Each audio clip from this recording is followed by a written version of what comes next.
Fala galera, aqui quem vos fala é Paulo Cerdeira de Aquino, sou aluno da Universidade Luterana do Brasil e estou aqui hoje para realizar mais uma etapa do meu estágio. O tema que eu trago hoje para vocês é a vinda da família real para o Brasil.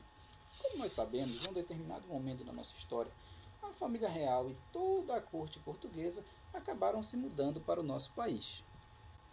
Para entendermos melhor como se deu a vinda da família real para o Brasil, precisamos olhar como estava a Europa no início do século XIX.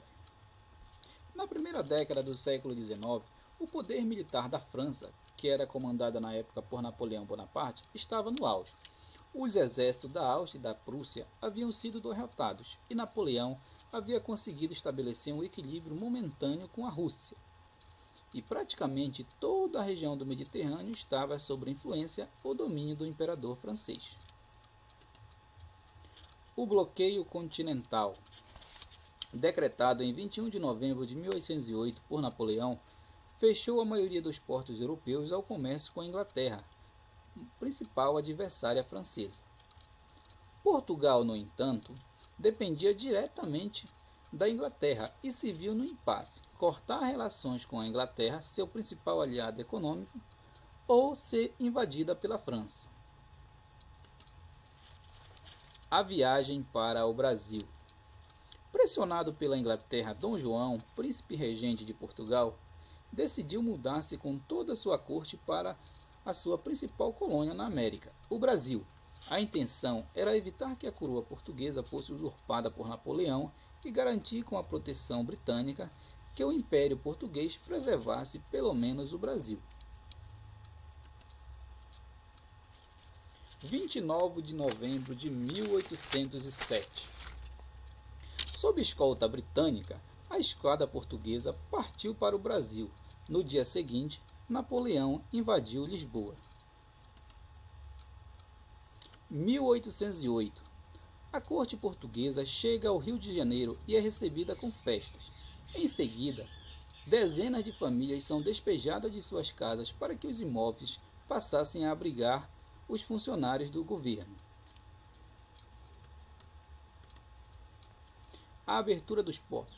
Uma das principais medidas tomada por Dom João após sua chegada ao Brasil foi criar o decreto de 28 de janeiro de 1808, que determinava a abertura dos portos do Brasil ao comércio com as nações amigas de Portugal. A principal beneficiada com essa medida foi a Inglaterra, que passou a ter vantagens comerciais e dominar o comércio com o Brasil. Os produtos ingleses chegavam ao Brasil com imposto de 15%, enquanto os outros países deveriam pagar 24%. Brasil de colônia a reino.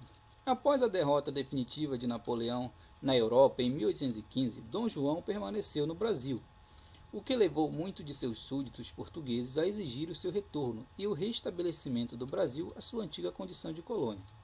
Para resolver a questão, em novembro de 1815, Dom João elevou o Brasil à condição de Reino Unido, criando-se assim o Reino Unido de Portugal, Brasil e Algarve. Principais medidas tomadas por Dom João. Adotou várias medidas econômicas que favoreceram o desenvolvimento brasileiro. Entre as principais podemos citar: estímulo ao estabelecimento de indústria no Brasil, construção de estradas, cancelamento da lei que não permitia a criação de fábricas no Brasil, reformas em portos, criação do Banco do Brasil e instalação da Junta do Comércio. Do ponto de vista cultural, o Brasil também saiu ganhando com algumas medidas tomadas por Dom João. O rei trouxe a missão francesa para o Brasil, estimulando o desenvolvimento das artes em nosso país, criou o Museu Nacional, a Biblioteca Real, a Escola Real de Artes e o Observatório Astronômico. Bom galera, esse foi aí um pequeno resumo sobre a vinda da família real para o Brasil.